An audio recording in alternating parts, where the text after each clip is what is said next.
What a day! What a day! And what a preview for Manchester United. But I'll tell you what, if you're an Arsenal fan, it's split emotions today, I think. But yeah, we'll give that a little bit of coverage, a little bit of airtime, more towards the end of this, because what's most important here is Saturday afternoon at 12:30 when we play Southampton. And we play them at St Mary's Stadium, so it's a trip down to the south coast for the Red Devils. Not very devilish at the moment, with all things considered, and a lot of question marks because it's a very pivotal game as we return from international break. I think a lot of people jangling nerves if they're sort of really praying for this Ten Hag managerial reign to work out, to see a positive turn in the tides. I'm not sort of like I'm not feeling that same vibe. I'm sort of coming back to this game, back to Premier League action, Southampton away. The only thing that really at all concerns me about this game is that it's Southampton, right? The implications to which you lose completely outweigh the implications to what you get when you win, right? And 3 points at the end of the day in the league is really all that matters, right? It's the only thing that matters. So surely against 19th placed Southampton, no wins in the Premier League for them yet. Last result before the international break was a 3-1 loss to Brentford. I think there's a lot of people that would say absolutely nothing to worry about. Right? Absolutely nothing. There's no problems here. There's no concerns. Nobody's got any qualms with this. Like they're quite relaxed. They're saying, look, we've beaten Southampton 9-0 under Ole Gunnar Solskjaer's stewardship. So maybe it will be a good day out, a good day at the office, with all things considered. But then again, nothing's ever quite as simple as it would seem with Manchester United. It's a very commonly reiterated phrase. Nothing is ever as simple as it seems. And to make matters worse is that we are in third season with another manager, and it started off horribly, which means every single challenge is met with potential crisis fallout settings. So we've got a lot on our plate on Saturday. A lot on our plate. A lot of people were saying, look, we're going to get Agate starting in midfield. The things of the past will will stay in the past. We'll focus on the future. Agate's here. He'll be in that midfield. He'll be instrumental. He'll change everything. And then your attention turns to the manager, who you say, yeah, he will definitely start Agate. What if he doesn't? What do we say if he doesn't decide to go with Agate? Maybe he says, well, Casemiro, he's one of my boys. Yeah, I want to play him through this hard time. I think he will give us better performances. What if he does that? Then what can we say? What can we say? I've lost an element of faith and trust in this manager now.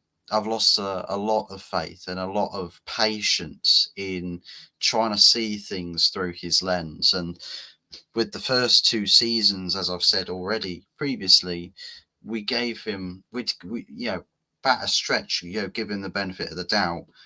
But this season had to be the season for change and the season for really putting your best foot forward in the manager's case, and we've not seen him put any foot forward. If anything, he's put his best foot in the sawmill and chopped it off, and then put his worst foot backwards. And he's just living life on the edge, on thin ice. He looks at ice and thinks, "Where's the thinnest ice?" Okay, right, it's over there. Everyone's telling me to ignore it or to stay away from it. I'm going to go stand right on top of it. And then I'm going to start jumping. It's suicidal, genuinely suicidal management. A lot of decisions that most people would think, well, by common sense, you wouldn't decide to do this. You wouldn't decide to play this player ahead of this player.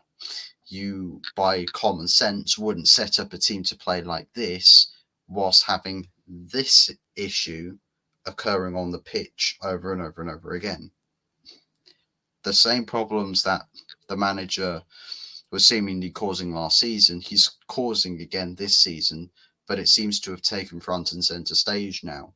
Beforehand, we'd say, well, the squad selections, there's not really much in the way of options to choose from.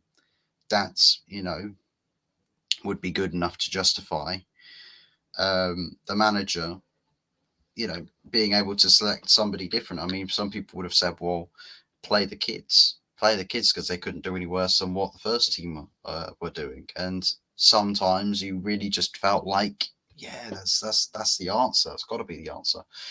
But then you remember that, kids just literally just sticking out the under 21s is never really going to end well, is it? So you're sort of stuck in the trenches until you can get to the point where you can call it a day and get to make some changes to it. Well, we've made a couple of fundamental changes in terms of personnel in key positions, but we've seen no difference in the approach. The same old story. Insanity is that of when somebody does something over and over again, expecting different results. And we're not seeing different results, unfortunately. We're seeing the same results. And the manager, I think, is looking at it and thinking, well, maybe if I play different players and do the same thing, it'll work out better. I think there is very realistic, probable cause to worry about this game against Southampton, because though they are very much looking like one of the favourite teams to get relegated again, they're also the perfect outfit, the perfect team to get 3 points off United this weekend. The perfect team to be the absolute banana skin game on the road in a Premier League team's away campaign. It's written in the stars. Manchester United go to Southampton. Everyone says, well, should be a routine victory. Should be. And then they walk away licking their wounds after getting battered or losing in a humiliating fashion where we watch Manchester United, who could have very simply beaten the team, but then not do so because we are sat here watching players do, stupid stuff on the pitch, or watching a manager playing plays out of position, or subbing the wrong player off and keeping the worst performer on the pitch, and then bringing another poor out of form player onto the pitch as well, and then moving chess pieces around. It's like trying to play a game of chess against a good chess player, right? And then you get someone with a camera to come zoom in. I'm going to talk you through this chess game, and this move is how you start, right? And I think you should make this move because what he's going to do is he's going to play that piece to that piece there, and you can see he's taken one of my pieces off the board, right? But here's the genius of it, because if I then move this piece over to here, he puts me into check, and then if I move then this piece, I'm now in checkmate. And just like that, I've immediately lost the game. Now, guys, this is how you don't play chess, right? Now, I'm going to refer you to somebody who can show you how to win at chess because I'm not the guy to do so. I want to keep my secrets. But we know you don't got any secrets on how to win a game of chess. We all know the sentiment of the story. Want to look like you know everything, but you're not quite cut out for it. And Ten Hag, I think, is in that position where he thinks he knows it all about this team and about this league, and I just don't think he's quite got it all figured out. I think there's a lot of other managers that I think simplicity in the idea is probably the most translatable and the most commonly understood idea. Manchester United need to think about, in terms of salvaging a season, even though we're only literally going to play the fourth game of the season, we face a very, very big dilemma. Because if we write off another season, and I'll tell you what, if we finish quite low down the table, right, that's a lot of financial implications based off of the back of the financial reports netting us at, or writing us in at £113 million loss off of last season alone, um, is for really, really bad is for really bad reading, really, really bad reading, shameful reading. And we're in a position where, forget just trophies, but league position actually really, really, really matters, because competition earnings are quite a significant factor. We need to maximize the amount of money coming in so that when we get reports, financial reports, we're not seeing that we're sat in red still. We need to see that there's green there. We need to be seeing that Manchester United can turn a profit from club standpoint. Well, if we've got a manager that's throwing results out the window, um, maybe forget about trying to win the Premier League right now, but to get us into a position where the club's not going to be financially in dire straits. But if you keep a manager that might, in this case, cause financial damage, then they might see fit to actually get rid early if they don't see a trajectory there that's worth keeping this manager around for, in the hopes that he achieves it. Because if he doesn't achieve it, it costs you. But on the weight of probability, he probably won't achieve that. So I think if we end up having to sack Ten Hag really, really early, it's probably less about, like, in terms of sporting acumen, but probably a financial one. I know that the Premier League, you get lots and lots of money anyways, regardless of where you finish. I mean, parachute payments are probably off the charts compared to any other league on the planet. Um, but ultimately, Manchester United aren't a club that's a couple £1 million in debt. We're nearing towards billions in debt. So, yeah, and if we're still posting red financial report charts, then we'll probably start having legal troubles with the FA and Premier League and all of these other governing bodies.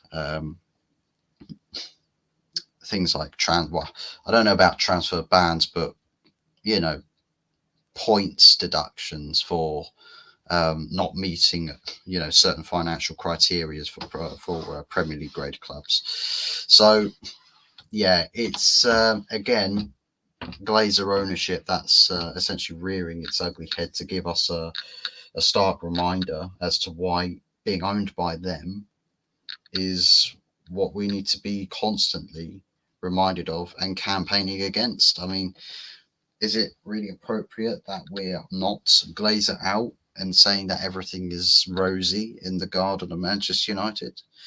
To be honest, I think we should be angrier than ever at Glazer ownership. I think that we should be pushing for the likes of the Glazer ownership to sell either sell more of their shares, and to the point that they are the minority um, owners or shareholders, the minority shareholders of the club, or better yet, just out of the club completely.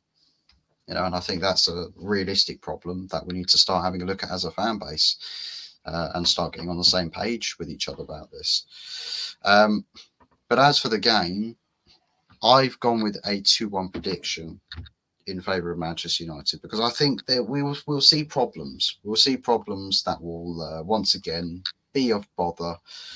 But I just think that the difference in quality should probably be a bit too split apart between two teams. I just feel like that we've got too much ability, player by player, on the pitch for Southampton to really comfortably, see out a result with us. But decent enough quality to have passages of play that they'll get some very clear shots away, very clear cut chances, and probably find the back of the net on one of them. So I do see us conceding a goal in this game. I don't know about in terms of goals being scored because we struggle for goals under Ten Hag. I mean, we've never really gone above 4 goals, and we've only done that in like 1 or 2 games. So that's a fact that we have to acknowledge. So the score lines can never really be that high. So I think 2-1's probably somewhat of a fair indictment in terms of a Manchester United favoured result. But man, it could be a 2-1 going the other way as well. It could be a 1-0 going the other way. It could be a 2-0 going the other way. I mean, we don't know what to expect from this Manchester United team coming off the back of international break, because the players, fair plays to them. The players that have played on international duty have done relatively well. But outside of that, we know that it's a different story when the players all put on a red Manchester United shirt. It's it's not quite the same feel, and we've had it with other players in the past that would much rather represent England than they would Manchester United. In terms of team selection, I think players' obvious choice, the most obvious choice, has to be Ugarte of midfield. It has to be. We have to be, giving him the nod over Casemiro's disaster class. Casemiro solidly benched. Most expensive bench player in the world this season. It's going to have to be.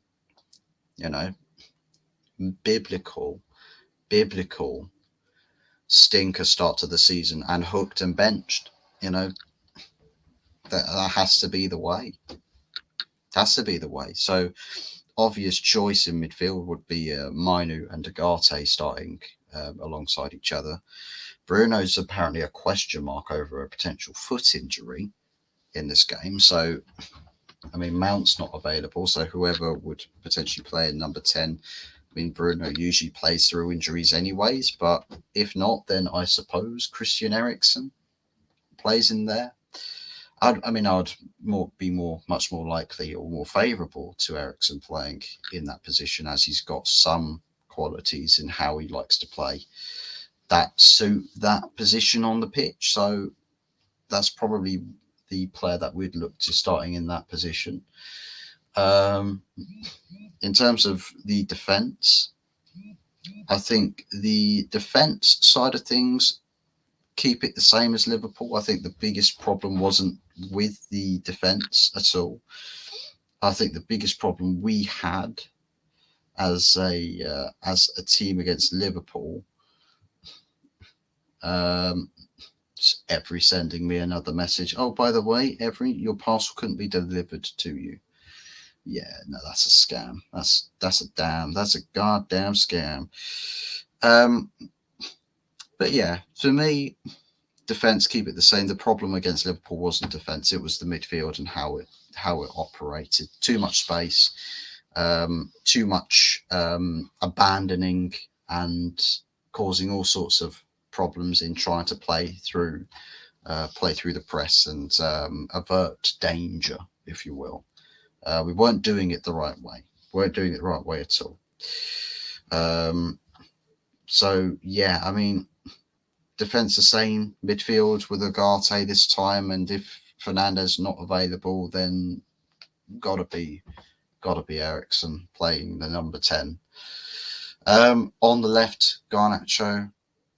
I see posts saying, "Oh, look at the training Rashford goes through. Oh, look at this. Look at all the extra work he's doing." I'm like, come on. Oh God. Oh God. Seriously, we're doing this again. Again. They're being the White Knights. The shining armor. White Knights in shining armor. I mean, come on. Seriously? This again? Justifying when players don't pull their weight on the pitch in the moment they get presented the opportunities to take the scruff of the neck, and they just like, no, I don't want to do that. I want to show and flaunt my undying commitment to my club in any way, shape, or form. That's not on the football pitch between the first and last whistle. Anything but. Marcus Rashford, seriously, I could give less of a toss if the guy doesn't train all that well, like a model professional. If he was performing 90 minutes week in, week out, in the moments where it actually impacts the club, then I would not have these criticisms of the player. I would not have these criticisms of the player. I would not be calling him out every week. But we see it all the time. He does all of his hard work and pushes himself through pain barriers to make his dream a reality. But then he could realize the dream by putting in a solid shift on a football pitch. When he doesn't, we excuse ourselves. And say, but I can't call out my beloved dear boy Marcus. I can't do that. He's Manc born and bred. He's in a famous song lyric in the fan base. That was for a manager that's no longer here anymore. But it's just the amount of times this guy can get away with murder. The amount of fans that just turn a blind eye to it. Literally puts out a PR statement. Everyone's just like, oh, I think Rashford should be dropped. Rashford's like, oh, say less, buddy. Put out a PR statement. Oh my God, my beloved Marcus Rashford. Oh, I've got a hard on for him now. Oh, start him every week, Eric. Come on. It's not acceptable, is it? It's really not acceptable. Nobody talked to me about Manchester United or being serious about Man United winning trophies and winning Premier League titles and everything. Yeah. Whilst Rashford is starting on the pitch and you're applauding it.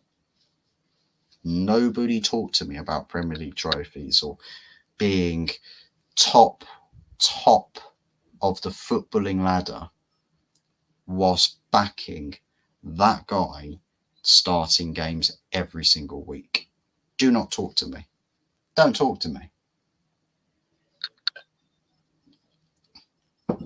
The same lot that would throw tactical books at you for trying to fit McTominay into a trophy-winning Manchester United picture. Like some people saying, oh, he'd be on the bench in a treble-winning season. Like, would he fuck? He's now in Napoli. He's no longer here. Thank goodness. We move. You should be moving on as well. Except you're like the heartbroken ex that is hooked up on the past, can't move forwards, could never figure out how to move on and actually realize there's something much more important and bigger in front of you. Let's just stay in the past, like how fans of other clubs who are going on to bigger and better things are sat there watching some of these fans and saying, wow, thank goodness I'm not a Man United fan then, isn't it? At least I can live in the present and look towards the future and also demand my club do what's necessary to secure the future. Guess what Man United weren't doing for the past 10 years? Securing a future. Guess what? Backing decisions such as playing Marcus Rashford every single week is doing. Not securing a future. You see, it all comes full circle here. It all comes full circle. So, for me, this weekend, it's obvious he's going to start Rashford. He'll always start him. The manager will always start him. It has to be a contractual thing. To which point the club should revise that contract, or better yet, sell him. Sell him because that contract is costing you way more money than his wages are. His wages are not even the most expensive thing about Marcus Rashford. It's the contractual clauses he probably has that formulates him starting every week. That's costing you more money because you lose every week. Fun, isn't it? It's really, really fun. A lot of fun. Much fun. Such fun. So yeah, Garnacho's got to start on the left. I know people don't rate him. People don't rate Garnacho, but he's the best option you've got for the left. He is factually the best option. So play your best. Play what you have at your disposal. That is the best that you've got available. Because then we can realise when the best is not quite good enough, we know what areas to strengthen. Amad Diallo on the right, the best option we've got, play him. I think Amad's got a lot to, he's got a lot to prove. And I believe that for the sort of player he is, he's got a lot of the qualities in order to prove it. So, keep giving him the chances. Keep him on the pitch for 90 minutes. Don't keep subbing him off after every hour or something, to make way for somebody else that makes literally no sense. Keep playing him, keep backing him, keep trusting him.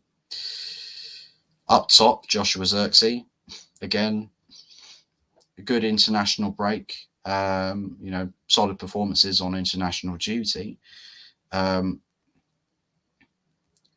Got to keep giving him the chances. Still very early days. Still very, very early days. I think he's got a lot of the ability in order to, to really cement things for Manchester United up in the striking department. I think a lot more guarantees for me in terms of having impact, whether that's in the form of scoring the goal or setting up the goal. I think Zirkzee has got more capability in that capacity than someone like a Rasmus Højlund would. So for me, if Rasmus does come back, Rasmus has to be the bench option behind Zirkzee while Zirkzee starts. That's my complexion with the striker situation. At least that's for when Højlund does get back. Højlund be the substitute option, and he's got a lot of pace to burn. So, great for playing against tired legs. I think Højlund would be. Can score some good goals. So that's my makeup of the team, at least for Saturday, and hopefully the team moving forwards has to be what I've said. But even with that team selection, will we get the positive results with the current manager at the helm? I don't know. But leave me your thoughts about the game in the comment section down below, and let me know which way you think this game is going to go. Do you think it's going to be Manchester United's day with 3 points, or do you think it's going to go to the Saints, the spoils, the thrills and spoils of the points going to the Saints on the South Coast? Don't forget to also like and subscribe to the channel. 250, I believe, at the moment, which is 85 away from 300. If we can achieve that, 300, that would be massive and would be hugely appreciated.